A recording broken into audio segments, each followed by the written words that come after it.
This is jpeg2RAW, show number 35, April 3rd, and this is Mike Howard, your host, and I'm joined by Tim Kimberly and Kathleen Bowie. What's up? How are you guys? How's it going, Great. Mike? We're great. Kathleen? And tonight we have a special reappearance. We had Mike Colletta on, I think, show number 32 or something like that, and we didn't get anywhere near as far as we wanted to because Mike has so much that we can learn from, and we won't get through it all tonight either. This is probably something we should do on a semi-regular basis when Mike has time, is have him come back because, you know, some people may be slow learners like me and need to hear it over and over again. And I think you can talk about light forever and still never be an expert on it. It's just, it is critical to what we do, but it's also somewhat difficult to learn. So Mike, welcome back. Thank you for having me. Thanks for coming back. Thank you for coming back. Last time we got to the end of the show, and it felt like to me that we had just started. We barely got to scratch the surface, and I just walked away. I dreamt about lighting all night long. It was really great. Thank you. Cool. Yeah, and I like, you know, for me personally, having guests come on and talk about things like, you know, Mike here and some of our previous guests inspires me to want to go out and try things. I'm hoping it does it for other people too. Mm-hmm. And I see that some in our Facebook group and something like that too, where we have a guest and then people go out and try it. And that's the thing, is going out there and trying it is what makes you better. Definitely. I actually did use one of your techniques at my very next, well, I used two of your techniques at my very next photo shoot. I put my reflector behind my back and leaned up against a wall and then shot, which was great because it put the nice catch light in their eyes. Did you notice it? I did. I saw a big difference. Oh, and then I also used the scrim part of my reflector behind my subject with the light coming through. And then in Photoshop, I removed the rim of the scrim and kind of stretched it out so it just looks like she's like on a whited out backdrop. And it was a maternity session, which was great because I got one shot straight on and then one of her to the side. And it was, the way that it came out for me was kind of like a hazy image, which I loved it. But it was a really great thing to kind of learn it and actually be able to use it. I'll use both of those a lot. Cool. During sessions. So very cool. Thank you. Yeah, and later in the show, we're going to do the Lightroom giveaway. I have the list all ready for Kathleen or Tim, one of the two, to pick a number, and that will be the winner. And then I will have to get your physical address because I can't email you this. I have to mail it to the winner. And then if you want, this is the option. This was part of the giveaway. If you want and you need it, Tim and I will do, you know, some time, an hour or so on a Google Hangout like this with the winner and answer questions. Now, let me caveat that. I can't speak necessarily for Tim, but I can speak for me. I am not a Lightroom expert. I do use it quite a bit. So if you're coming from zero, I can help you. If you are already experienced, you know, you might be helping us. You might be helping us. But we'll provide whatever help we can provide. So just stay tuned, and we'll be doing this later in the show. Very exciting. Very exciting. Do you want to get right into some images? Let's do it. Mike, do you want me to just pick some, or do you want me to try and find... Yeah, I mean, if you got them queued or whatever, however you have it, pull them up and go from there. Kathleen asked out in chat earlier, studio or natural light. We probably should do both, but we can start somewhere. Tim, yeah, I was asking what everyone uses because I don't know about all the natural light photographers that are in chat, so I'll just speak for myself. I know for me, I coined myself as a natural light photographer because the idea of doing studio light scared the bejeebies out of me. I had no clue where to start. I didn't know what to buy. I didn't know who to ask. And then every time I would ask a little question, it's like I would get so much of an answer back that I felt like if I stepped into it, it would be opening up a whole can of worms. It kind of is, and but it is more simplistic than I expected it to be. I like how the last time we spoke with Mike Colletta that he said that, you know, a light source is a light source is a light source. It doesn't matter if it's the sun. It doesn't matter if it's, you know, a softbox. Like, you have to learn how to manipulate light as a photographer, no matter what the source is, to use it for your photography. I've only been dabbling in using the studio light setup for just a very few months. It has been very useful and beneficial to me, especially with me not having a studio for my newborn photography. I can take it with me, and if I'm in someone's dining room and they don't have a lot of light coming in, I pop up my light setup, and I've got gorgeous light and can have a much better photo shoot than having to crank my ISO, which I had been doing for years. So where I was fearful to step into that world, now I'd be fearful not to know it. And being on this side of it, I think that every photographer should try to thoroughly understand both sides of the coin. It just makes us more well-rounded. So that way we can create a successful portrait with whatever our light source may be in whatever situation we're in. So that's kind of where I stand. How are you, do you like the light that's producing? Have you played with it at all? Is it pretty close to like your naturally lit stuff, like looking? I really do. In fact, now that a couple people in the photography community know that I've been dabbling with the studio light, I will post an image, and one of the first questions always is natural or studio. And I'm always like, I don't know, you tell me, you know? And so it's like one of those things that the more you use it, the more comfortable you get with it, and you can make it look exactly the way that you want it to look, which is awesome. I'm really enjoying it. I like it. So anyways, that's why I was asking, because I don't know about a lot of the natural light photographers out there, but for me it wasn't that I had both options as a choice and I chose natural. It's because the idea of studios scared me to death, and so I was just like, I'm just going to call myself a natural light photographer and check that off my list. And I still on my website have that I'm a natural light photographer because I still primarily shoot with that, especially for outdoor sessions. But I am not against using studio light at all, because I think that it can still give you fantastic results and very natural looking results, especially if you're in my industry, which is, you know, the newborn and family photography. I think that, you know, mastering light, or at least learning it, can take you to the next level. Yeah, I totally it agree. Can really add to the image. But it's you know, it's one of the reasons we have Mike here. It is a tricky thing to learn. It can be, but I you know, now that I've stepped my foot on the other side, I haven't jumped wholeheartedly in.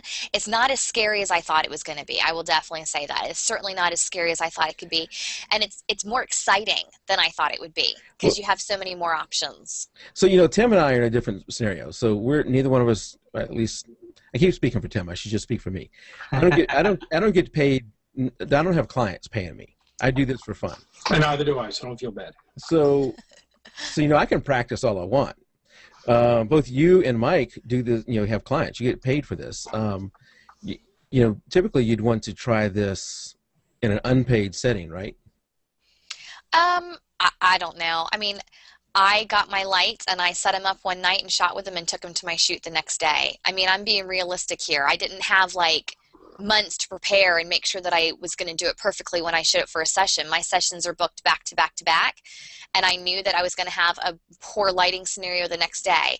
Now, I take that back. There had been 2 times before me purchasing my own lights that I had borrowed lights from friends and practiced with them with non-paying clients, but it was still a full photo shoot. And then I bought my studio set it up one night, took it with me the next day, and shot with it. And I actually, that session, I came out with one of my very first quarter images that was my favorite for the whole first quarter of the year. Nice. Shooting with my softbox for the first time on an actual paid session and only using lights 3 times. Is that the one you posted in the forum? That's the one. That was my first session that I took my studio light with me. And it looks so good. Oh, thank you. I appreciate it. It looks so good. Thank you. You can tell it leveled it up. It really did. It just gave it that extra kick that it needed. I think if I was stuck in that dining room with no light and I was solely depending upon the window light, it would have been super grainy of an image. And was that this photo? I don't see it yet. Oh, yeah, that's the one. Thank you. It looks so natural. Thank you. Thank you. I worked hard on that. Don't you believe him in chat. That's not the picture. I will. Yeah, I'll keep talking. I will try and find the one you're talking about. It's probably posted on the JPEG page under first quarter favorites. It's a little newborn baby on pink. Anyway. Yep. So go for it, Mike. Jump in. Let's talk about how you actually got started with using your studio light. I know that you said the last time briefly that you went to school for photography and that's just kind of what you learned from the get-go, but give us a refresher quickly for the people that weren't here for the last show. Yeah, I'd say I learned on studio light. I was way more comfortable with studio lighting than I was with natural light for about a year. I just didn't. I guess the way I started, I just didn't see the benefit in natural light. Like I didn't see the beauty in it as much as I do now, and how much I appreciate how gorgeous natural light is, and I also didn't realize how much you can manipulate it. Right. So I started on strobes. I started with Speedotron packs, which are very, very big and heavy. And there's Kathleen's awesome picture. Thank you. That's the baby. That's my first session with the contrast, studio light. You know, the contrast in that is just great. Yeah. Thank you. Highlight to shadows. Even though it's super soft and there's a lot of wrap, there's still a good amount of contrast there. I did have, so let's talk about the lighting setup for this one now we're there. Yeah. Okay. On the right side of the image, I was in a dining room that had 2 smaller windows. Okay, so there was light pouring in through those windows. And then I set my softbox up kind of in between the dead space on the wall of windows. So it would kind of, and then I placed the baby so she was directly in front of the softbox. So that would be my main light. Does that make sense? Yeah. And I had the softbox down as low as I could get it, and I have a really large softbox. I think it's 40 by 60. So if, you know, if I put the, what is it called, the stand all the way down, it's practically touching the ground. It's not touching, but it's pretty far down. And she was on the floor. That's just like a beadboard from Lowe's, and I sliced it in half so I could get it into their house. And then I have the beadboard sitting on top of just white seamless paper. And so that's what's kind of creating the scoop in the back. And I didn't have, the neat thing is I didn't have to do any kind of blurring in the background at all to show the division. None. I didn't touch it. The only thing I've done to this picture is crop it. That's it. I had to do nothing to this picture but crop it. Love that. Yeah, me too. I was just like, I kept sitting there for 20 minutes looking at it saying, do I need to do something else? Do I need to do something else? Because it felt weird not to do anything else but crop it in. Sure. And all I did was crop it in. So you have white seamless paper underneath that beadboard, and it's just going up against the wall to create that seamless look. And I guess the 2 whites must have matched really good. They matched really well, and I don't remember my settings. I could look it up, but I was probably using a fairly shallow depth of field, which helped to kind of give it that natural blur in the background. And then my softbox was really low. I probably had it set on like, I don't know, 1/16 power or something like that. And it's just an Alien B400 light. How far from the subject was the light source? Like 4 feet, maybe 3 or 4 feet. Okay, pretty close. Yeah, it was pretty close. I mean, it's a tight space, and that was my fear about buying such a large softbox, is that when I go to people's houses, I am cramped in a tight space. But let me see if I can find my settings on this picture. When I looked at this, I thought for sure, oh, this is another one of those. It's excellent. I thought it's another one of those where Kathleen has done her great Photoshop work and blended the edges, done that thing where she does that. I normally have to, and for some reason, the way that the light was hitting everything so well, because if you think about it, with me having the 2 windows and the softbox in the center, every part of this image was lit. The background was lit by one window, the baby was being lit by the softbox, and then the front window was lighting the rest of the space too. Now, how did you decide 1/16 power? Well, I started the lowest, and then if it wasn't giving me enough juice, and I didn't want to have to touch my ISO, was what I was thinking in my head. Okay. I'm thinking I'm starting at 100, and if I'm not getting enough juice out of it, then I'd rather up the light source than up my ISO, because I didn't want it to have, I wanted just to keep a low ISO. Right. And so it was great. Let me see. So now, if do you know what your shutter speed was, or what you typically shoot at? I'm going to look it up and see if I can find it. Because depending on last time I was here, and I completely messed this up, and Scott corrected me, and he was totally right. Because you can drag your shutter to pull in more of that ambient. Okay, wait, say that. Oh, you mean have a slower shutter speed? Right. Okay. And if you pop that flash and it's strong enough, it'll freeze even if the person's moving. It'll freeze them where they're at, and then pull in some of that background ambient. Okay, so window light, like making that white go really white, if you were dragging a little bit, or you might have just had enough light come through that you were able to shoot it. Now, how do you figure if you're dragging a little bit or not? So you take a ambient light reading and say I need to be at 1/30th of a second. Is that what you're talking about? Okay. Basically, you can usually with the strobe you want is pretty typical of the shutter speed you want. Because if you go over 200, a lot of times you can see that shutter curtain coming. Yeah. And 250, you're usually pretty shot. Some cameras I know can go a little bit higher. But 1/25th is a pretty good place to start. Okay, well, I was shooting with my 50, and I usually try, I mean, I'm not looking at the image now. I'm having a hard time pulling it up for some reason, but I usually keep my shutter speed about 1.5 times my focal length, so I was probably at 125. Okay. Okay. I will try and find the image and. So Jennifer wants to us to repeat this. Yes, please do. Your f-stop, depending on what you're at, your ratios, if you go really wide open and you drag your shutter a lot, you're going to pull in a lot more ambient. Right? So like for instance, Scott Green or like the Mark Seliger is what I call it, where you kind of strobe outside over ambient and you make the blues in the sky go really blue. Yes.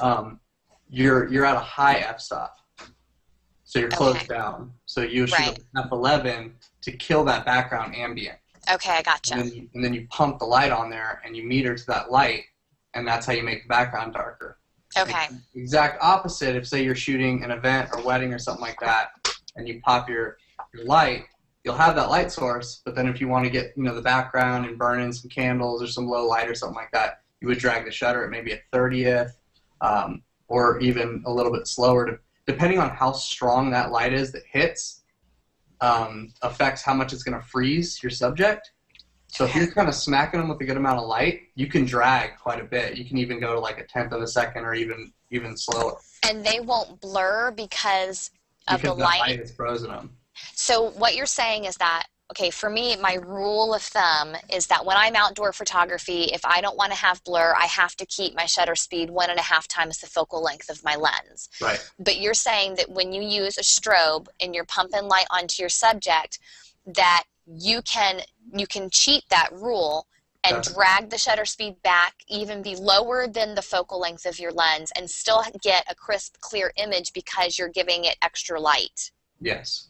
That's pretty cool. A lot of times, like people that do weddings will have like an on-camera flash and hit it with them, and then they'll be dragging and they'll just shake the camera around, and that's how you get all those cool lines and stuff. Oh, yeah. So that's how they're doing that.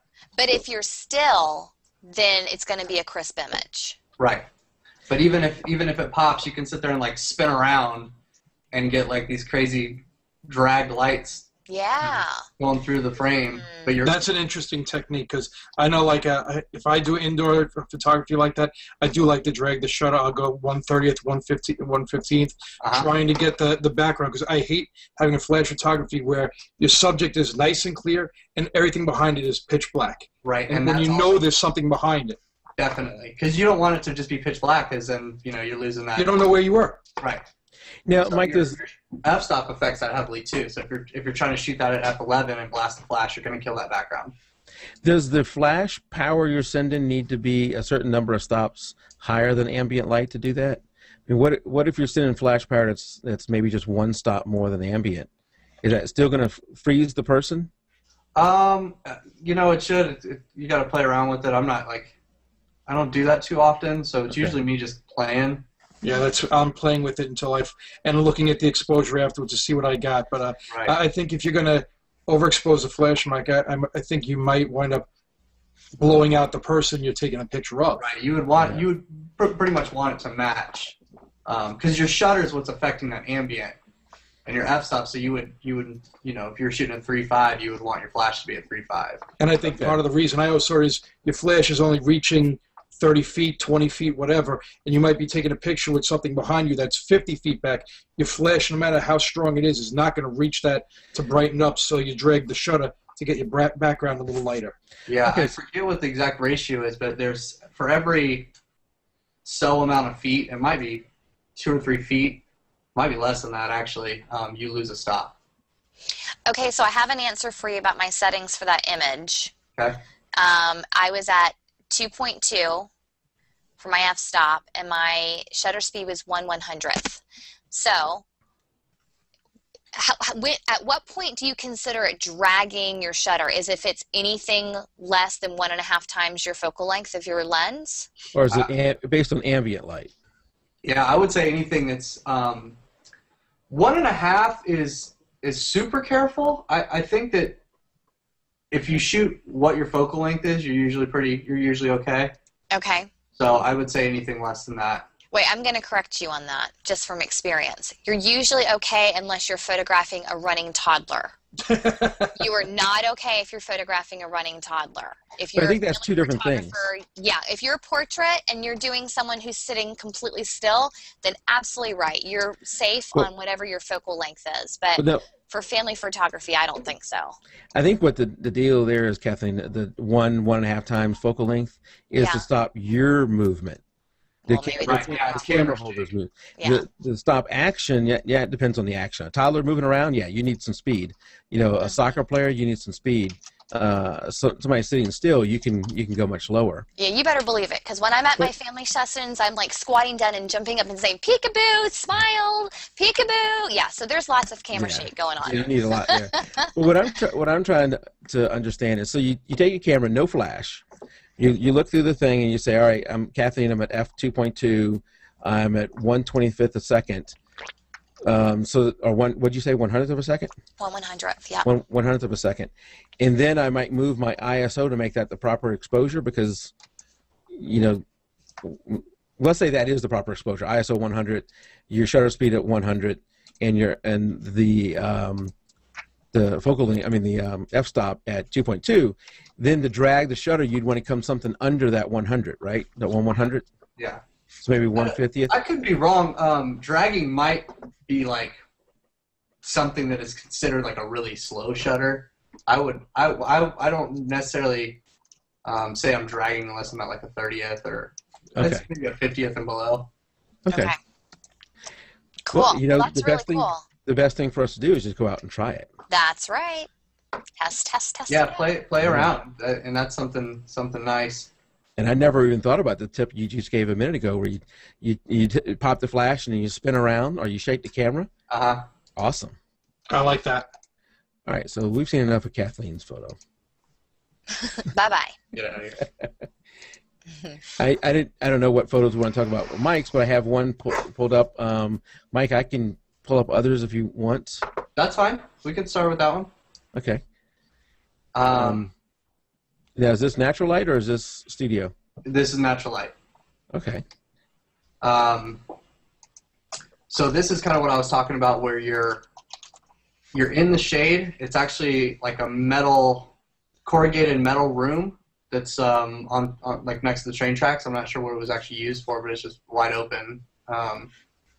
And so he's in the shade, so it's real soft, real pretty light, but then it's still directional because of the time of the day and where that sun was placed, that it's coming in from that side. Right. So you can still see that it's got more light on that side, which kind of creates like a nice, gives more contour to the face because you still have some fall off. Right. But being that it was a metal room, it was reflecting all that back on that side too. So it wasn't like extremely contrasty as it would be if it was, say, a black wall or something that didn't have quite as much bounce to it. And I'm not seeing, and I'm looking at a smaller image. My chat's not working, but I don't see any hard shadows here. It looks like it's fairly soft shadows. It is soft shadows. And that's it wasn't a directional like sun, like 4 in the afternoon coming in from that side, but the sun was more on that side. It might have been diffused, but it was still very directional. And if I would have turned him to face out, then it would have been even less of the shadow. And I say shadow not like shadows from the nose and stuff, but like you can see on the side of his head that it's darker on one side. But it's a nice smooth shadow. Right. It's a real right. There's no hard break to the shadow. Yeah. Yeah. Okay. And that's it. You know, that's it for that, and that's why natural light is gorgeous. Yeah. Yeah, it is. What about this one? I think this whole set I have pulled up as natural light right now. I think Beautiful. So good. We'll just...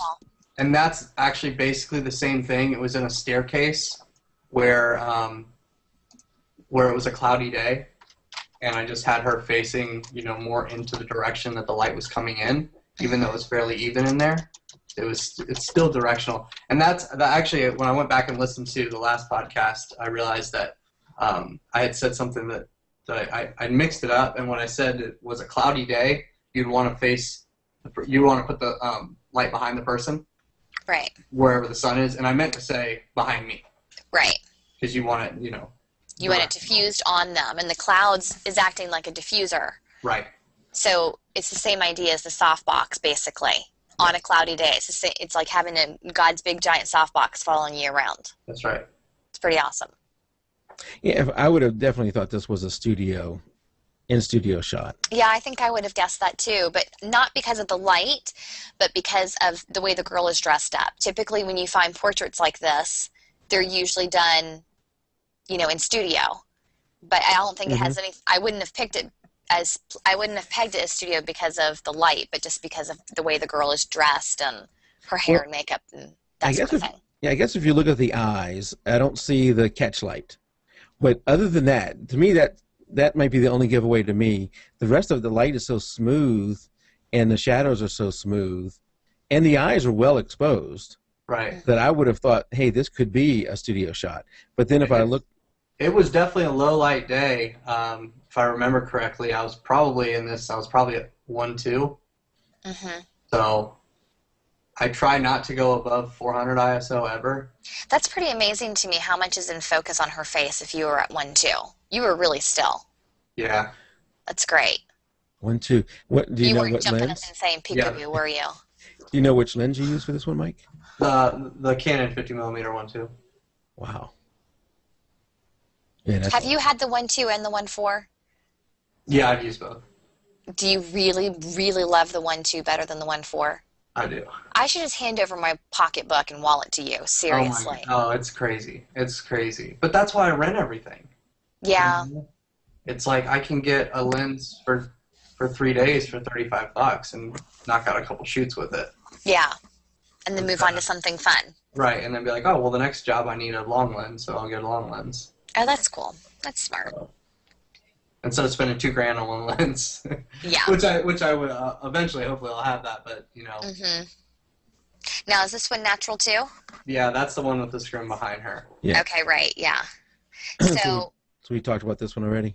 Yeah, and see that one has that haze in it too, like you were saying. Yeah, mine was very hazy, and I liked it. It worked. It worked well.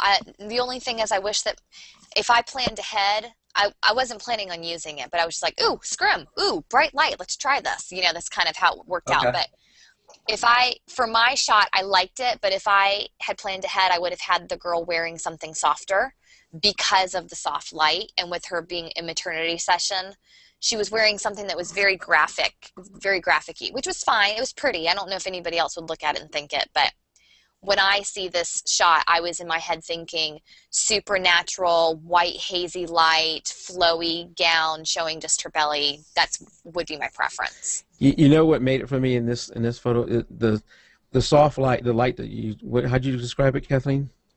The haziness? The haziness, yes. Is what made it is the lips. The red lipstick. Oh my gosh. And see, now I'm looking at this and the contrast between the haziness and her red and her headband and her lips. I love that. That had to be planned, right, And she has the dark hair too, so that's really nice. My girl was blonde. This is totally like blacks are like crushed, you know, contrast is way up. Yeah. It was definitely more hazy than that out of camera. Oh, and, yeah. And the haze is coming from flare. I think I had to do that with my shot too. We're shooting like... Because we're shooting, it's way overexposed, the background is. Mm-hmm. So to get this without a flare, you would have to close down your aperture or put another diffusion behind her to double diffuse that. Mm-hmm. Oh, right. To knock it down a stop. Or you would put more reflector or bounce closer to her face to where it lit it up more, and the ratio was a lot closer. So you put the scrim behind her and then a reflector, in front of her, or a 45-degree angle on her to bounce some light back onto her face. Okay. Right. This way your ratios are, roughly closer, maybe 2 stops different, and it's probably at least 3 here. See, you're spending my money again. Now I just realized that one reflector is not going to cut it. If I just undressed my reflector to use my scrim, I have no reflector left. I know. I just bought some shiny board today, just like poster, shiny, and I'll just put it on. I've used that. I used that for a long time. I probably should do that to have a backup, for if I want to do something like that. Be a good thing. So this one says covered shade, and the thing I'm noticing in your images that I think some people struggle with is the eyes, one, are well exposed, and under the eyes are not really dark either. And that's just a really, really soft light. Yeah. It takes away a lot of the imperfections in skin. Mm-hmm. I really love the catch lights that you can get when you're using covered shade. It's beautiful. And this is a white porch. So it's just bouncing everywhere. Yeah. Is that the white we see in his eyes? Uh-huh. Nice. What is his background that he's up against? It's a big V-flat, which is a 4x8 piece of foam core that's black on one side and white on the other. And you put 2 of them together and you tape them together. Okay. You got a big flat that you can, set next to somebody, fold it around them. So I just put the black side behind them. Okay. Yeah. That's cool. So, Mike, it's not as easy as just running out in the backyard and just banging off a bunch of shots and hoping they work out. Yeah, I mean, just go to the shade. No, I wasn't even going to worry about that. I figured if I got my frames per second fast enough and did it enough. Spray and pray. There you go. Yeah. There you go. And I'm not doing that. But one of the things I suffer from is lack of patience. Don't become a newborn photographer. Oh my goodness. Yeah. You've heard me preach about not doing weddings. That's another one that'll be on that list too. Yeah. But yeah, I think all this shows that you've really got to pay attention to the light. You really got to, and like Mike was just talking about the backdrop, that's not just happenstance. That was by design. Yeah, you planned that. That's really cool. Did you plan a lot of this stuff that's on my blog is just like my friends. So I had some friends over, and I think, Kathleen, I want to say this was taken with that 100mm macro Q8. That's a great portrait lens, too. It really is. Oh, yeah. And I was just like, hey, let me put this V-flat outside. We're hanging out on the porch. Grab a picture of it. Okay, can we seriously? I clicked on the wrong thing. Yeah. All right. I didn't know, seriously. Hey, you made it public. I know. I will never learn my lesson. Just so everyone knows, I will still harp on you if you show embarrassing pictures of me, even if I'm the one that posted it. See, I thought you said that's what you do to clean your sensor. No, my lens. I was blowing off the lens. It was staged. a self-portrait day. We were supposed to be taking self-portraits. It was staged, yes. Just a side note, because I just thought of it, is a guy reading one of the forums. A guy got a new Nikon D4. First week, he saw some dust on the sensor, so he went to clean it. He scratched the sensor. Oh. I knew that was going downhill as soon as she said he was going to clean his sensor. I knew it was downhill. That's a lesson. Never. Better have insurance. Yeah, I tell you, I will never clean my own sensor. I bought that rocket thing, and I couldn't bring myself to use it. I was too scared. I was chicken. I agree. I don't trust them. The rocket blower? Yeah. You won't do anything wrong with that. I've already sold it. It's gone. I'm not doing it. I couldn't do it. That looks like just a big, powerful baby syringe thing. I mean, you don't want to use compressed air because it contains oils and gases. Right. You know that powering it onto the lens. I hold the camera upside down and squirt the air in there. I've done that a few times. And no way. I couldn't do it. I couldn't do it. I was so nervous. I was like shaking. You got to have the camera on bulb mode and have the lens flapped up to get to it. Yeah. Yes. Do not stick the little hose thing inside the box where the mirror is going to flap down on top of it. I'm going to go ahead and give us a disclaimer. This is not an instructional video on how to clean your sensor, and if anybody uses these tips, we will not be held liable to replace your camera when and if you break it. If you listen very closely, if you listen very closely to what I said, most of it was saying, "Don't do this, don't do that." Anyway, So that was natural light. I don't know if I have many more natural lights, so I thought we'd go right to studio light. Is that right? We good with going? Yeah. I'm looking at this image going, how did I light this thing? Oh, I thought you were going to say I don't like this thing. Because this is awesome. Very cool, yeah. This was a lot of post. Yeah? Yes, a lot. Can we pick something else? I can pick something else. I love this shot. Thanks.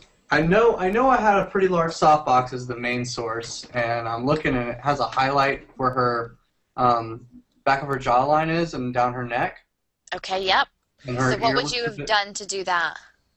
You know, Well, I should disclose so Mike doesn't look like he doesn't know what he's talking about. This is one of the ones I picked, not one of the ones that we had set up to talk about. Sorry, Mike. no worries. So I probably used probably a strip softbox for Is the that like a kicker. long rectangular one? Right. It's a And softbox basically cut down the middle. Explain to us what the kicker light means. What does that mean? The kicker is that or your rim light. It's kind of the same thing, you know, like when you kind of have it from behind Okay. and it's creating a highlight along the edge. So it's not your main light, it just gives you that extra kick. Right. And usually it's about a half a stop to a stop above your main. And it'll give like a nice shine on the side. Okay, to give you those highlights. Mm-hmm. So your kicker light is your highlight light. Your highlight coming on the side or from the back. Okay. And you can see it in her hair. Yeah. Where it's tucked behind her ears, you can see that shine there. And you got to be really careful with that because a lot of people want to not put it far enough behind the subject. And if it's coming in too much from the side, it'll actually hit the nose. And give you the And shadow. You'll get this gnarly highlight right on the nose and her nose okay. down, and it's not flattering. Okay. So you want to get it behind them, but you have to make sure that light's not coming into your camera to create flare. Yeah. I think one of the cool things, well, I can only speak from my experience, but I think that me starting with natural light and then trying to learn the studio stuff has been beneficial because I'm used to like placing my subject and looking exactly where the light's falling on them and then moving them if I need to get the light to fall differently. And then with studio light, it's cool because you set your subject up and then if the light's not hitting them, you move your light. Yeah. Right? I mean, you can move your subject too, but you can just move the light to exactly where you want it. But Yeah. it's having that trained eye to saying, I don't want it here, I want it here, or I want it back here on her hair, and just being aware of where that light is hitting. And once you start playing with studio lights, if you really play, you'll notice, like it's one of the great things about shooting tethered is that you have your images come right up on your computer and you can really see what you're doing. If you just move that light just a little bit, it really does completely change the way it looks. Even if it's a large soft source, the way it falls and the angle, it'll really change it dramatically with only, I mean, I'm on things a lot and I'm like, move it 2 inches over and it's too much. And you got to go back and split that difference, and it's very subtle. Okay, so if you have a large main light and then your kicker is, you said, a half a stop higher than your main light, right? And your main light is set for perfect exposure. Well, I ride the line between overblown images. I like a bright image. So my fear would be if my kicker light was half a stop higher, that my highlights that I just created would be blown. Well, you have a dynamic range. You know, you can see shadows and you can see highlights, and you can kind of your key light should be right there in between what your camera can handle. You never want to light the main light. Yeah. Okay. I would do the main first and then put that on, and that's why light meters are your friend, especially in situations like that, because you really want to get those numbers right. Or you shoot tethered, and in Lightroom or and you just see it. Photoshop, you run your cursor over the brightest part, and if it's hitting 240, 255, there's nothing there. There's no information. And you typically, that's a total no-no. I mean, everything can be broken, but I would say don't blow out your highlights. Right, okay. Okay, now I think No, I'm I in, don't like the look of it, but I know that I like to ride that line. I do too, especially in natural light. I try and push it to where it's like almost there. Right. Because the thing is, if it's really not a good thing, because if you overexpose, you can't bring it back. But You can't. It's a lot more forgiving to underexpose something. Yeah, I Yeah. totally agree. I'm learning to like rein myself back, but even when I do it correctly, which I'm getting more consistent with that, I still pull it into Lightroom and I'm like, bring that one up, because I just like that light, airy, bright effect for outdoor photography. do you in Lightroom do the little highlight warning thing so you can see things turn to red? Yeah. Okay. And when you're shooting it in the field, Kathleen or Mike, do you look at the back of your camera and look at the histogram to see that I don't have it all pushed against the right or something? Not all the time. I go through phases where I will have the histogram and then I'm like, nope, need to see the image, and then need blinkies, can't stand the blinkies, take them off. I just kind of ebb and flow. Yeah, whatever works. I think if I were to get a new camera, I would have to start out with blinkies or histogram, but I mean, I've been shooting with my camera for 3 or 4 years now, so I'm pretty accustomed to what an image should look like on the back of my camera, you know? Right, and I usually use the blinkies or the histogram too, and I like to have just a tad bit of blinkies because that image is a JPEG image, and so it's going to be a little bit.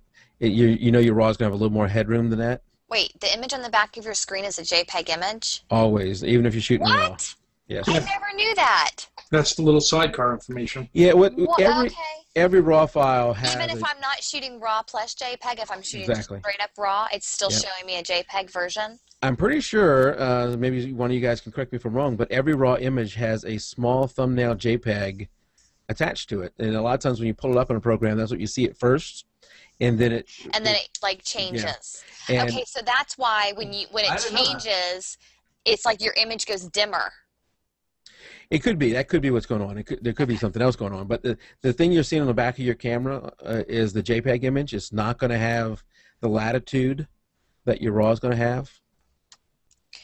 So that's that's really walking a fine line to say that I'm going to bump up against the highlights with the JPEG because I'm going to have more in the RAW. But you should have at least a stop more of room in the RAW image. Well, see, now that's ticking me off because I will pull my images in, and the first image that pops up, I'm like, perfect. And then all of a sudden it like does that little change. And I'm like, no, go back to what it was. Go back to what it was before. I hate that. Yeah. I hate that. So I'm just like, so I liked the JPEG version better. If that's the case. And like Jennifer's out in chat saying it's also all based upon your settings inside your camera. So if you're using some kind of, let's say a Nikon, some of the newer Nikons have that de-lighting thing where it goes and basically boosts the shadows and controls the highlights.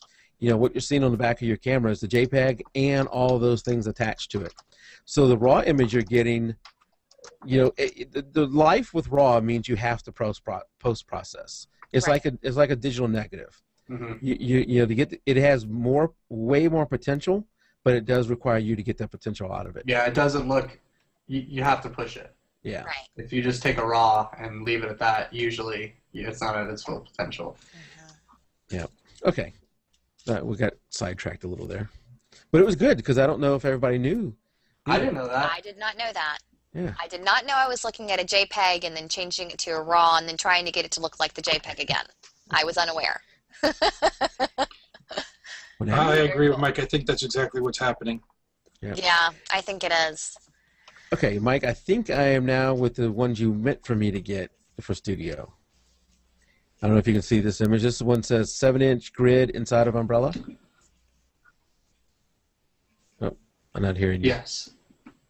This is a cool lighting technique that I learned from one of my instructors. And basically, it's a regular bounce umbrella. Probably, 30 inches or so, 36 inches. Silver umbrella.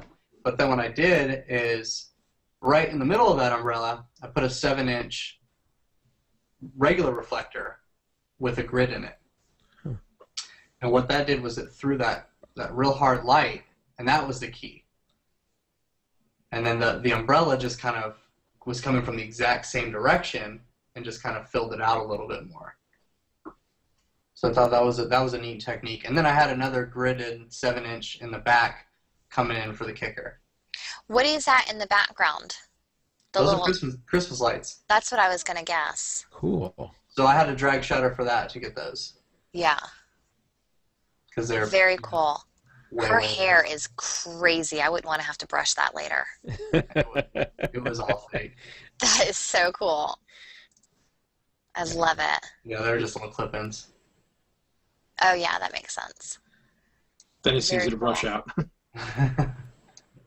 But yeah, so it's weird because who would have thought, maybe I'll put a hard light right in the middle of this umbrella and it just gives a different effect. Yeah.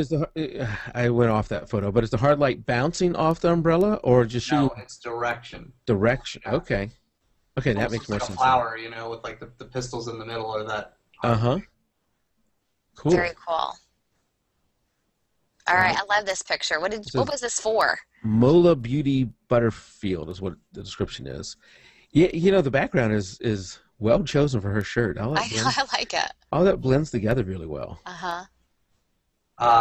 This was my friend. She was a designer. She's a graphic designer, and she needed like a profile picture. Very cool. Did she choose all of this setup, her clothes in the background? She came with the clothes. We kind of talked about it, and that's her. She's very like kind of quirky and like almost nerdy, but not. And she's really really good at what she does. I like the coffee cup in her hands. If that's a coffee cup, maybe it was a plastic coffee cup at the studio. This was a test shot to see if it was good, and it ended up being the one we liked. So yeah, it's really cool. I like it too. And the background was just from a fabric store. It was just fabric hung up. And this was one light butterflied. We talked about butterfly before, right above camera to 45. And it's called a Mola dish, and it's basically a giant beauty dish. Okay. It's probably at least 30, 32 inches around, and it's very deep. It's probably 1.5 feet, 2 feet deep. Wow. It actually it's almost a kind of a bell shaped where it steps down. Okay. And it does the same thing as a beauty to where it has a little sheet in it to where the light bounces off that and back in and then goes through the dish. Okay, cool. And that makes a great light, and it'll throw light really far too. Not many people use those. It's kind of I used to work at a rental house and he had one there, and I was like, man, I'm gonna use a Mola for this. It's like a photographer's toy box. Oh, it was crazy. Morel Studio Support. He has top of the line gear and everything you could ever need. It was nice. Very cool. I love the lighting in this next one. I do too. It's very cool. Although he has something weird going on with his ears. Yeah. I think you blew a hole through him. Yeah. No, but the lighting in this one, the fact that the background is solid black. I'm going to have to figure out how you did this because I love how the focus of the light is all on his face and everything else is kind of dull. I'd love to get this effect with a newborn somehow. You know what else I like, Kathleen, is how it kind of blends off smoothly as it goes down. It just falls off. It's not a hard drop. It's a smooth drop. So tell us about this one, Mike. Real quick, I see Jennifer asked about Rembrandt lighting for the last image, and yes, that's what that is, the Rembrandt lighting to the extreme, I would say, because it's very dark, but Rembrandt, you get that triangle underneath the eye.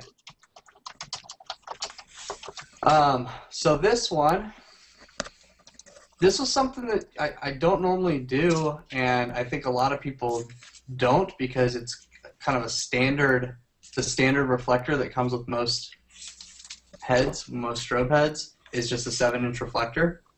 Okay, wait. Back up. Explain to me what you mean by reflector. Like a reflector is, you can have a pop-out reflector bound. Okay.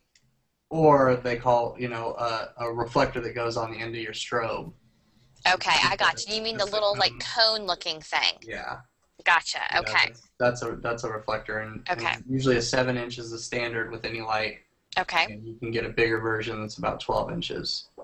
So which one were you using here? The standard? Standard 7-inch. Do I have notes on there? No, it just says crosslit. So it looks like to me. Let me make a guess. You've got one light. If I'm here, you got one light back here, and then you have one light to your camera left.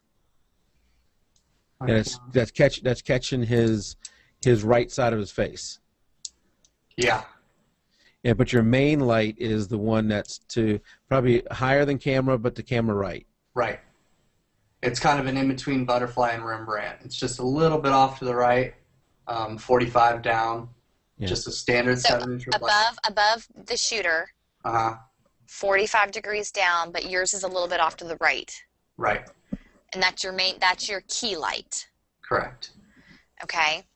And then you had a kicker light on the left. I had the kicker was a small strip about, I think it's about 3 feet long, and I put a grid in that strip box to focus that light even more. And you can get grids for soft boxes, beauty dishes, 7-inch reflectors, pretty much grids for anything. And that gave it a long enough light to where it goes down his whole body. Yeah. All the way down to his waist. Yep. You can see it all the way down in his jeans. Yeah, it's cool. Right. And it's pretty far, it's almost behind him. It's pretty far back and not really too much from the side. It almost looks like it's maybe slightly behind his shoulder. Yeah, it kind of is. And what I did here is I took that V-flat and I put the V-flat to where it was blocking that light from hitting the camera. Oh, Okay. yeah. It was just sneaking behind that and kind of cutting right past it and hitting him. Because this was shot in my garage, and I have a small one-car garage. So what's really behind him? Another V-flat, a black one. Okay. And it's far enough back to where no light hits it. Okay. And I was shooting at like probably f8, f11, so I'm killing that background. Yeah. That's gorgeous. Thank you. And then I think I had a pop-up reflector. I was shooting on a tripod. I think I had a pop-up reflector that was laying on the tripod just to throw a little bit of bounce back up in there. And then I had another strip above him directly coming down for the hair. Okay, yeah, I'm not going to be able to do all that with my one light, my one softbox light that I have. Yeah, so this is a 3-light setup. Yeah, First thing you got to do with your babies is get some tattoos. that's first. Yeah, go with that. But I think that, if you go based on ratios, I would say that kicker light is definitely a stop over, if not a little bit more. Okay. It's hard to tell in this image, but there is detail all in it. And I think the hair light is probably a half a stop because the hair light's coming straight down on him. And it's not really affecting his shoulders too much. You can see a little bit on the shoulders, Yeah. but it's not as much as that side kicker. So, and you can play with that by just pulling, I think I had it lower and it was too much. So I just lifted it a foot and made it a little bit more subtle. Mm-hmm. And that's why I say you really got to play in directions and how far from your subject those lights are really. So how long does it take to set up a shot like this? I'd say this probably took me half hour. It's not bad. It goes that No, it patience wasn't thing. bad. I knew exactly what I wanted. Kathleen, you got to do that with the baby. Just wait here for a half hour. Well, no, I think what I Baby's would making you do, wait for a half hour. if what I'm trying to accomplish is I'd love to do a everything blacked out shot with the baby and almost have it like there's a spotlight on the baby. Does Ooh, that that'd make be sense? awesome. Yeah. That's kind of what I have in my head. And so with the light kind of falling off as it goes down, that's what I was thinking this was going to be. But if I'm going to do it with the baby, I would do a setup with like a teddy bear and get my lights perfectly and then soothe the baby, bring the baby in, post the baby, shoot the baby. Yeah. Yeah. That's what I do. Mike, did you have to do much in post-processing to make that background so clean, or did it just come out like that as No, is? it came out like that. God, that is just awesome. It came out like that. See, if I would have shot it, 2.8 or something, Mm-hmm. you probably would be able to see a lot of that background.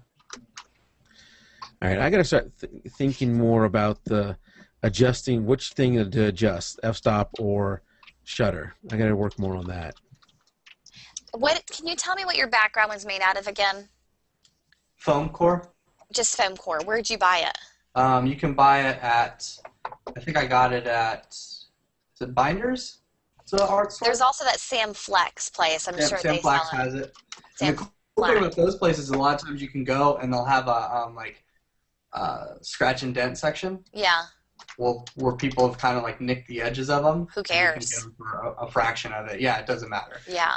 Yeah, not for these They're purposes. too big to fit in your car, I'll tell you that. They're Yeah. 4x8 sheets. Well, that's why I was wondering if I should just get some black seamless instead. Well, what you can do with a 4x8 flat is you can slice it in like 4 pieces and slice almost all the way through, but not quite. Yeah. And you can fold it up to where you just have like a 1.5 or, to slide in the car. Yeah. And then you unroll it, get your regular light stand, put it all the way up, and clip it with a A-clamp right in the middle. Okay. And then you have a big black sheet. Yeah, or, that's or cool. you flip it around, you have a big white sheet. Yeah, that's cool. Okay. Very nice. Whoops. And somebody says, Jennifer says black fleece. Yeah, duvetine is a material, known in photo video world. I think it's duvetine if I'm thinking right, and it's basically like a black velvet because that just eats up the light. So anything like that is even better because you're not going to get any bounce or it's just going to eat it all up. But the key to keeping it black is having a narrow aperture. Not necessarily. I mean, it depends on how far back that black is. If it's 20 feet back and your light's not hitting it at all, it's going to be black. Yeah, that's not going to happen with me. I'm not going to have 20 If you shoot at night outside, yeah, you can make it look like a studio. Okay, that's cool. So it's just your ratios, really. Okay. I just wanted everything in focus. I wanted it to be really tack sharp everywhere. Yeah, especially with him with having the tattoos and right. You don't want to shoot a guy and make the image soft. Right. Like with him showing off his jawline and all that kind of stuff is important. I see something seriously wrong with this next photo. Why? I guess the lighting in this one turned that girl into a dude.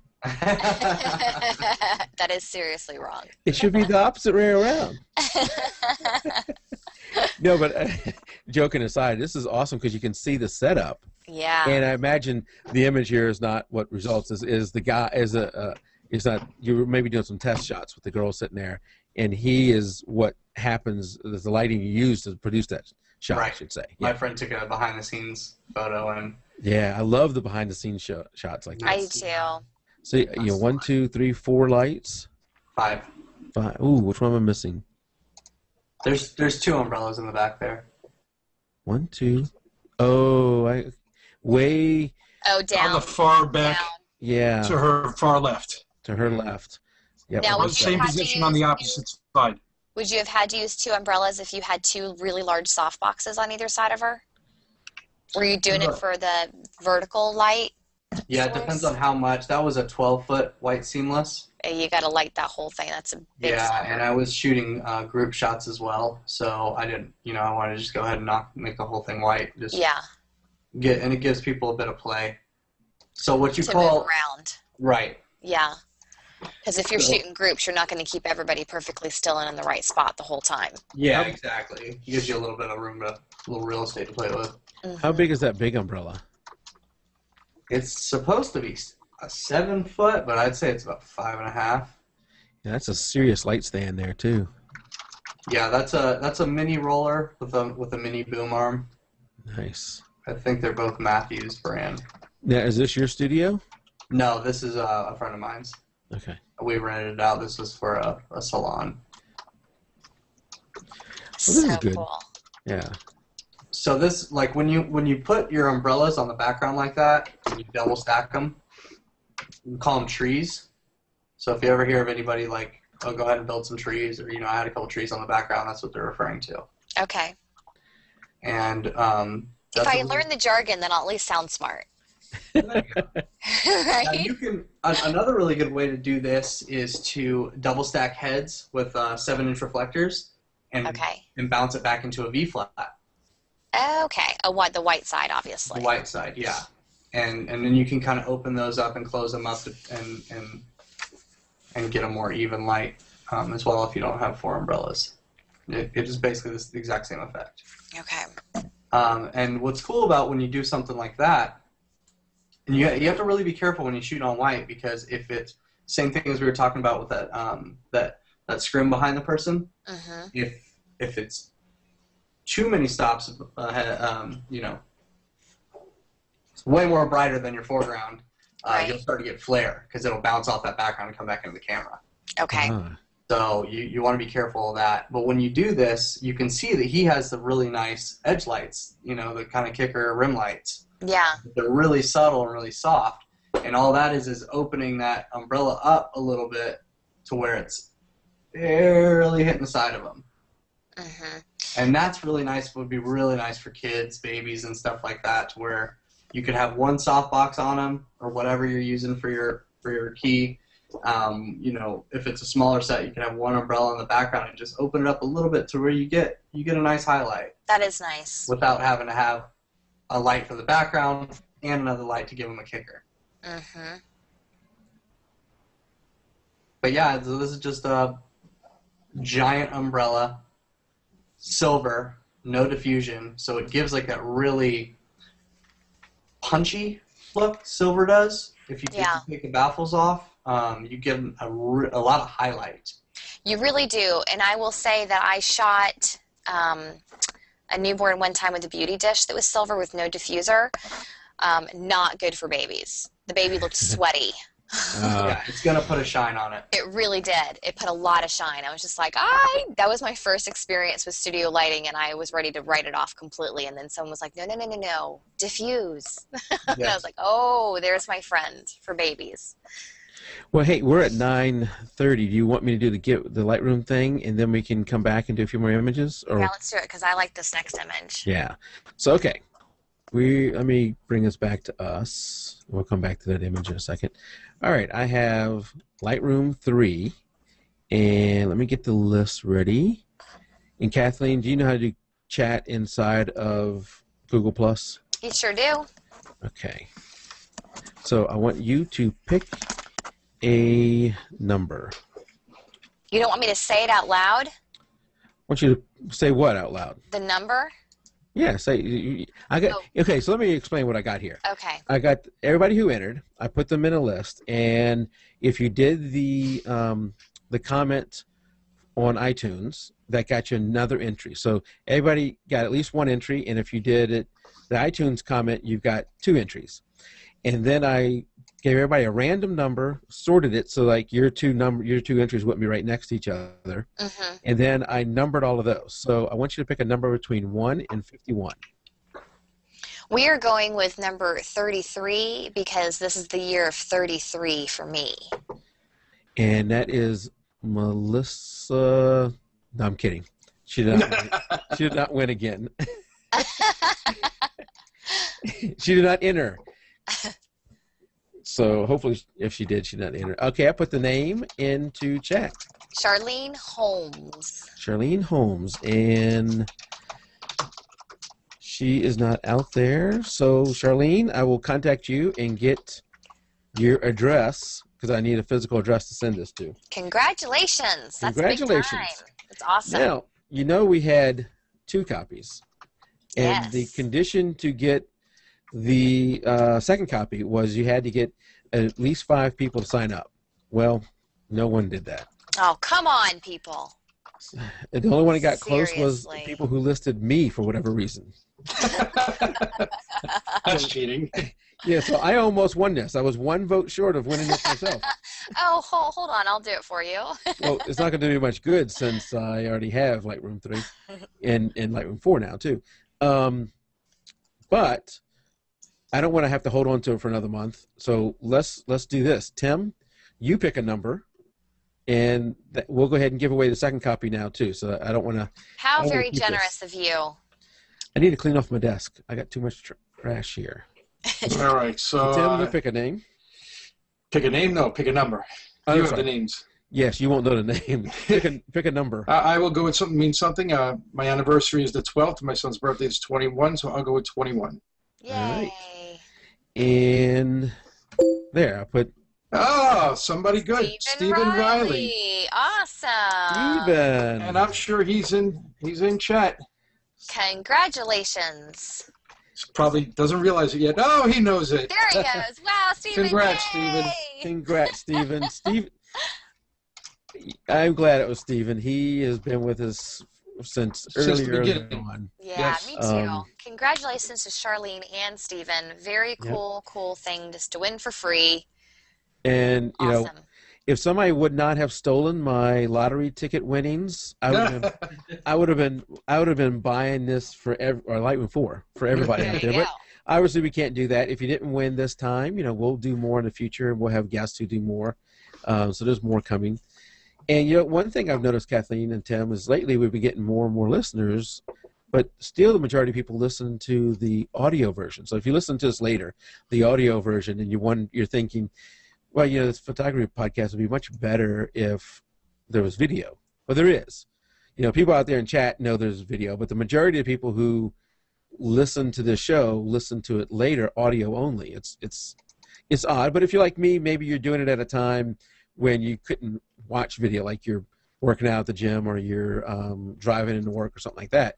But if you wanted to see the video side, you can come to our site or subscribe to the video feed. And You need to see the video feed, because if you don't see the video feed, then you miss Mike's shirt that he has on tonight. It says, "Where my peeps at?" Where's my peeps at? Perfect for Easter weekend. Love Where's my it. peeps at? Yeah, well, you not only miss out on my shirt, but you miss out on seeing images like Mike's. And, you know, it's hard to do a photography podcast audio.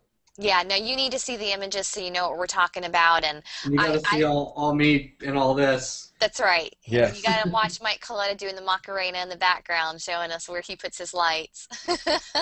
Well, and I imagine a lot of people are lost when we go to talk about this next image and say the lights in her eyes and that kind of stuff. And people are like, wow, I wish I could see that. Well, you know, you can. You can. But, Yes. you know, we do have the audio feed out there because that sometimes is more convenient for people. So do that. And another thing that people have struggled with, oops, got the wrong image up, is leaving comments on iTunes. So I don't know if you saw that I did a post on our site on how to leave comments on iTunes. Yeah, I saw that. It's been a little bit difficult for some people. So hopefully that will help them out. So okay, let's I just got the "Are you still here?" So y'all be watching out for that. All right. I really love the expression on this girl's face. Yeah. That's a pretty regular expression for her. Who is this? Another designer that I went to school with. Okay, cool. This is really cool. This was the head of the department at Creative Circus. Basically what he did is he took plywood and cut 2 giant donuts, probably about 5 feet in circumference, and kind of sandwiched them together and made a hollow ring, and then put whoa. That's the hounds. Sorry. And then he took diffusion and put it all over the front of it, and then cut into the back spots for 6 heads to screw in. So this actually, to fill this giant ring flash, ring light, is it takes 6 heads. Wow. So, but it's a really soft, interesting light. It looks good on everybody, and it puts really cool catch lights in the eyes. Yeah, look at that. Looks like a half moon almost. This might not have been all 6 in there. It might have only been, you know. Well, in her left eye, our right, you can see the full circle. Okay. In the other one, it looks like at the very top, you're kind of missing the top, just because of the way the light hit, maybe, Kathleen? Well, Right. and maybe her eyelids closed. You know what I mean? Yeah. So if you can imagine, when you put 6 heads into one modifier, it puts off a lot of light. So it's got to be pretty far away from her, right? Right, but the further that light is away, the smaller your catch lights are. Okay. So I wanted to get it real close. She's actually probably 2 feet from the source. And what we did is we just left the modeling lights on. Turned all the modeling lights on, didn't fire the strobe, and just used the tungsten modeling light. Nice. Still gave the same exact effect. Yeah. But I was on 85 at 1.2 on this one. So Very cool. Really, really shallow depth of field.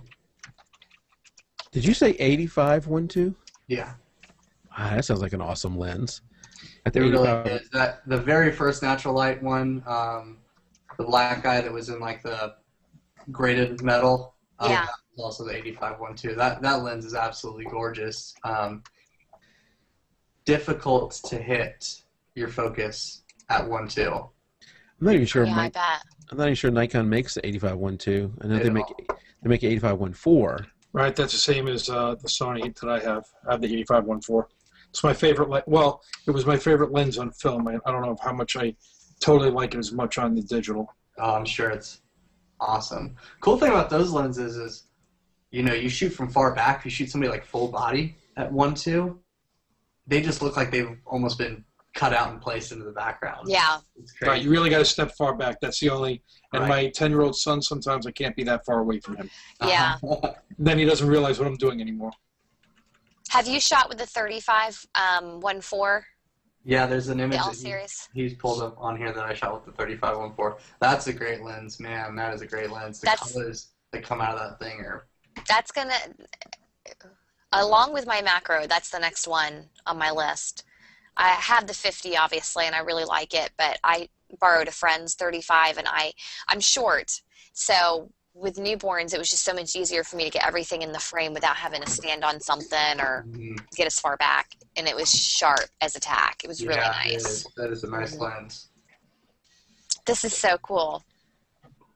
This was a senior portrait. Fun. Now, what did the money have? What did this mean? He was just messing around. Oh, okay. And I thought it was funny. I wish the wardrobe is not good. If it was, if he was styled, it would probably actually be way cooler than it is. But it was a fun shot. Well, you probably thought he was styled, though. Yeah, and his North Face jacket. You know what I would have thought here, Mike, though, is that the black and gray matches his RAV. Not His truck. No, it's not a RAV4. It's a FJ. FJ Cruiser. Yes. Yeah. So it kind of matches that. It does. Yeah. You did that on purpose. I did. Oh yeah, totally on purpose. This one was later in the afternoon, and I was using a battery pack with a beauty dish. Bare beauty dish, no grid, no softbox. I mean, no diffusion on it, and that was it. Kind of off to the side, above camera, kind of standard that I do. And then I put just a bare 7-inch reflector off to the back and hit the car, lit the car up a little bit with it. Oh, I need to go back to that image, don't I? I'm looking at the picture. I'm saying, car? Did I miss something? I had gone to the next photo. Sorry. People probably wonder what we're talking about. Okay. We're ready to go to the next photo? How many more do y'all want to do? Because we are at an hour and 15 minutes. I don't want to abuse Mike. I got a few more minutes, if you guys want to go. Yeah, let's do it. Okay. Yeah, we can burn through them. Do you want me to show you the little slideshow and you pick ones, or you just want to? We can do this one real quick. I thought this was is really a nice, clean look. right. I thought her whole house or her whole room is white, so there's just bounce everywhere. Yeah, this is like a clean and clear commercial. Right. Yeah. So basically, all I did with this is I took the beauty dish that I had and I just bounced it in the ceiling. That was it? That's it. Oh, It gave a see, nice. so pretty. It was soft coming out of the beauty dish, and then it hits the ceiling, and it's like even more diffused, and it's just light everywhere, bouncing around, super clean, super flattering. Yeah. So. Nice. I like that. I like this crazy duo. That's what I did with that one. I need to make sure I get a white ceiling in my studio when I build it someday, so I can bounce. Yeah, and if you put like a white, if you get something that can hold its shape, you can actually put it on. If you want to rig it up, you can put it on strings and pulleys. Mm-hmm. And you can move the way the shape of that is, so then you can always bounce into that and have it come more directional. Oh, that's cool. Not too difficult to do. I'm going to challenge you, Mike, that when this show has been produced, I want you to watch it back with no sound so you can just watch your expressions. I know. You're going like girlfriend's the same way. We keep talking our hands so much. I don't have the lights to go over here and show you, so I figured I gotta. I like it. I like it. It's like watching the I think it's kids all play the Wii. I've watched. Now, what is this shoot for? This is just some friends of mine. A lot of stuff I do that's on my website is personal work. And basically, what I would really like to do is shoot for reality TV shows. Oh yeah. And so I was going for that type of look, like Swamp People or American Pickers or something like that. Yeah. And they run a sheet Have you metal seen company. Duck Dynasty? No. Oh, is it the dude Stop with the it. big beards? You've got to watch that show. I It's heard that's pretty good. hilarious. It's awful. It's so funny. I'm still upset that Storm Chasers have been canceled. Yeah, I know. It's a bummer. It stinks. Anyway. This is really cool. I like that. Octobox, no baffle, 2 gridded strips for kickers. Yep, that's it. Octobox, obviously you can see that it was directional. It wasn't above camera, or it wasn't really butterflied. It was more off to the side. Yeah. And since her face was facing that Octobox, you get more light on her face. Yeah. As opposed to him, you can really see how the fall off affects right in. And I think that's perfect for the man to be a little bit have more fall off than the girl does. I Right. like that. I think it's good. It gives her a little bit more of a softer look, and then he looks a lot harder, you know? Now, your kickers, are they to camera left, a little bit behind him? Yep, behind him and her. And whenever you have a girl and she has hair, it basically just turns into a hair light instead of getting it on the skin because it's caught by the hair. Yeah, in their hair, Okay. yeah. But this, and I think I had some CTB, some color temperature blue gel in there to kind of cool it off for the kickers. And this was shot at a different part of their warehouse where I just killed the background and made it black. Mm-hmm. And then I came over to this side of the shop because there was a bunch of stuff over here, and that's where I wanted them to be. So basically, I relit the shop, set up the lights the same way that I lit them, and shot the shop, and then clipped them out and dropped them in. Oh, that's cool. So I think That's a lot of work. Yes and no. If you do it right and you know how to do your clipping paths, it's not too difficult. If you have a clean background, it's a lot easier. Yeah. Now, I wouldn't want to shoot them on white to drop them into a dark background because then you can see that white in their hair no matter how Yeah. that mask it'll still show up. Yeah. This is a cool one too. Yeah, 7-inch grid plus sock. Yep, that's it. Just a little bitty 7-inch reflector like right above her head, and had her facing her face up towards it, and it was gridded. And I took I think I had a sock. 7-inch was gridded? Yeah, I put a little grid in that 7-inch reflector, and then I took the stock off of a beauty dish and just kind of like wrapped it around it and twisted it up and clipped it where it stayed on there, so it softened it while it was still focused. Is that a guy back there in the background on the bed? Uh-huh. Nice. I like this shot. Oh, I thought that was a picture. No, at first I did too, but now I can see it's really. And maybe he's smoking. He might be. I can't remember. Yeah, okay. So this is set up like a hotel scene. It is. It was at a bed and breakfast in Atlanta. Nice. Very cool. But it's not that difficult.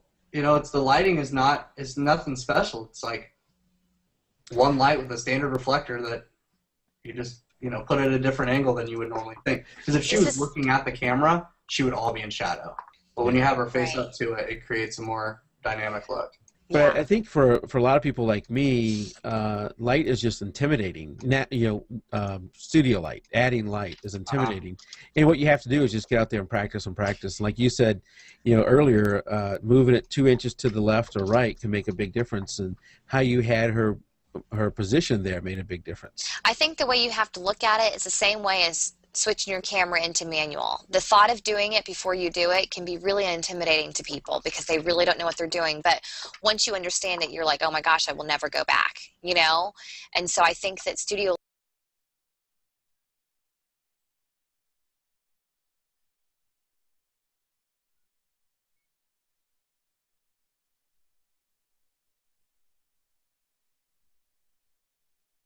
You didn't answer if we were there.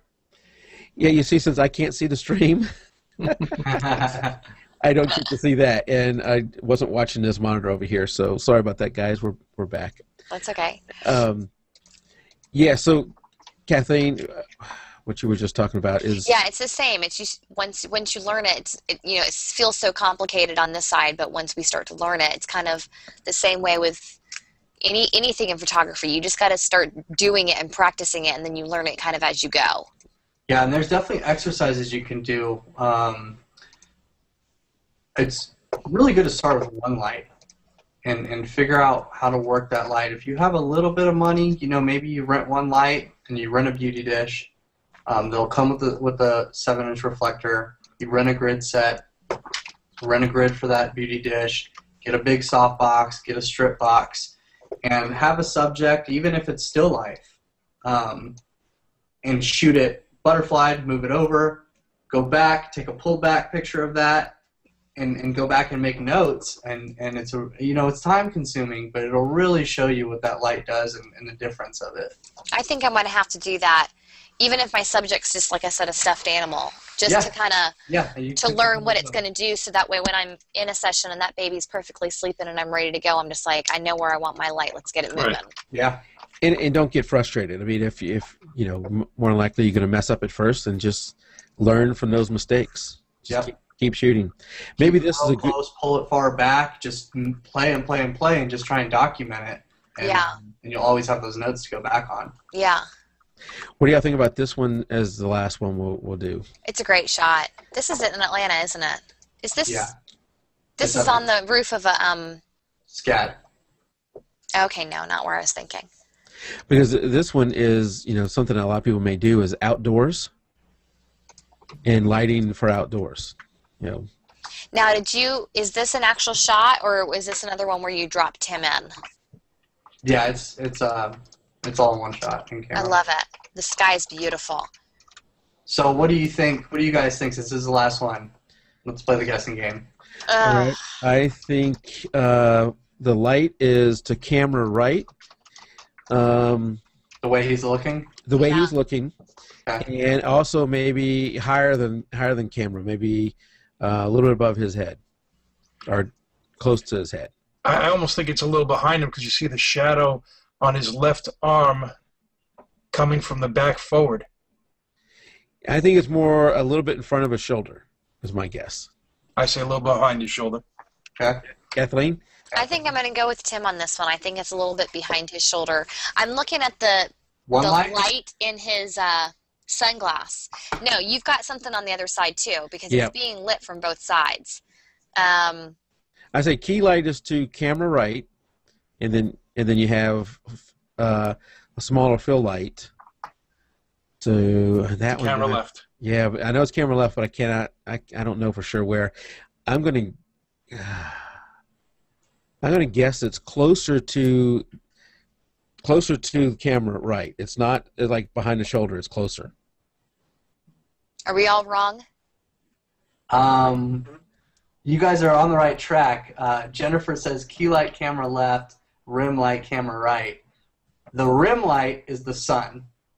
The harder so that light is his sun that I see in his sunglasses. Yeah, the sun's coming from his left, the direction he's looking. So what we thought was that light behind him is actually the sun. Yep. And then I put the beauty dish up high to the left, left of camera, coming down, filling in that side. Jennifer was right. Go, Jennifer, go. She beat us all. Good job. But so that's, since the sun is it was later in the afternoon, so that sunlight is, it wasn't at the point of being soft. It was still, it was pretty sunny. Pretty hard, yeah. Pretty hard light, and that's how you're getting that really hard shadow underneath his chin. Which is great. And I think that gives a separation that's nice. Yeah.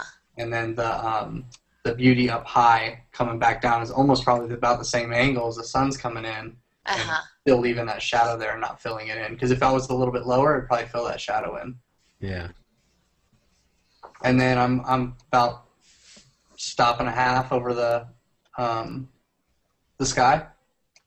Yeah. Okay. And shooting it probably f/16 or f/22 maybe even. Do you have any filters on your lenses? No. No, okay. Like neutral density or something? Yeah. Polarizer? Or UV or something. I was thinking a polarizer because of how blue the sky is. I just tweak it. Okay. It's beautiful. I don't get me wrong, I post the hell out of my pictures. Okay. Hey, you know, if it's not documentary, that's what it's all art. You can whatever you want to do. I feel like nowadays half the style comes from the post work, and you know, that's how you define your look now, because there's only so many things that you can get in camera. Yeah, it's so true. And finding that consistency is really tough, especially figuring out, like, because there's so many styles that I like, you know, and so I'm just like, okay, well, which route am I going to go that feels like it's me? You know, it's a tough call. It's a tough thing. You know, the weird hang up I've got is that I don't mind boosting colors, you know, sharpening this, smoothing out that, whatever. I just can't bring myself to crop anything. Well, that's because you're landscape. I do all of this stuff, and then it's like, okay, but I can't crop. That's cheating. And that's just weird. And I think it goes back to when I was shooting sports. And, you know, I was shooting soccer, and you gave all your images off to somebody. And if you were cropping them and somebody ordered a blow-up of Forget this, it, yeah. Like back in those days, I was shooting with a Nikon D2H, which is a 4-megapixel camera. Mm-hmm. And if you cropped on just the player, and they said, oh, I want a 20x30 of that. Well, you know, I cropped it down to 1 megapixel. Yeah, no, that ain't happening. Yeah, so you never would crop, but you could do whatever else you wanted to it. And, you know, I just need to get past. I know, I almost wish the sensor wasn't so 8x12 or whatever it is, that it's super long. And I like it. I hate cropping too, and it's like, but in order to fit it in frames and things like that, you kind of always have to crop. Right, because everybody would order an 8x10. Right. And, you know, no, you can only buy 8x12. What's an 8x12? I never heard of that. Yeah, I can't buy that frame at the shop, so. Right. So anyway, okay. Well, I know we still didn't get finished, so we'll at some point have to have Mike back. But I think lighting is something that we talked about at the beginning that we can talk about on a regular basis, because, you know, our people out there, and, you know, me included, will still need more instruction as we go along. Yeah, and I encourage everybody to go out there, and rentals are really cheap. Borrow from friends. Alien Bees are super cheap, and all their modifiers are third-party modifiers are incredibly cheap. A beauty dish for an Alien Bee is $60, and a beauty dish for Pro Photo is $350. You know, so it's I think it's affordable, even though, you know, money is still money. But get with friends, get in groups, and see if you can get together, and people can kind of pool some equipment, play with some things, and don't be discouraged at all. It's not that hard, and just play, have fun. I think it was really cool last time because we kind of laid a foundation and talked about more, you know, more like the technical stuff, and this time was actually able to show what different modifiers look like and how to get different lights. So I hope that you guys and everybody out there got some good stuff out of it. And I know I did. It was super helpful, and Kathleen must have just dropped out. I sent her another invite. Maybe she missed the little warning too. But, you know, it is super helpful for me, Mike. I really like looking at these and hearing how you lit them.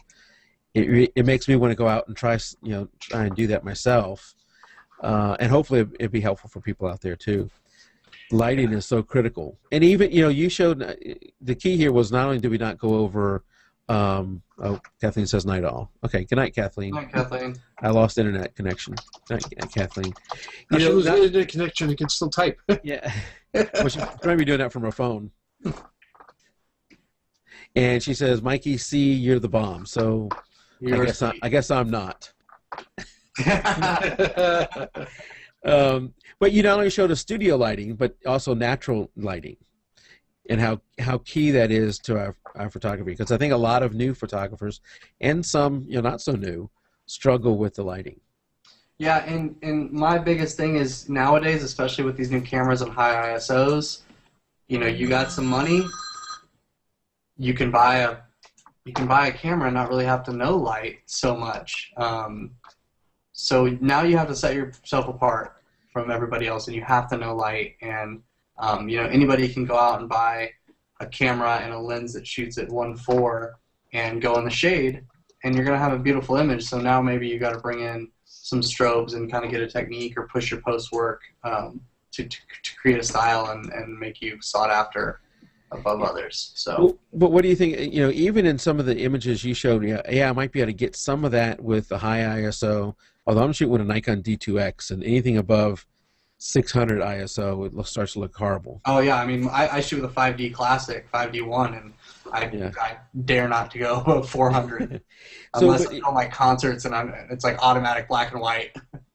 But you know, even with those high ISO cameras and a nice at 1.4 or even 1.2 lens, you still can have hard shadows. And what you showed in a lot of your images is how beautiful the light was and how even it was, and that you can't just do that with high ISO.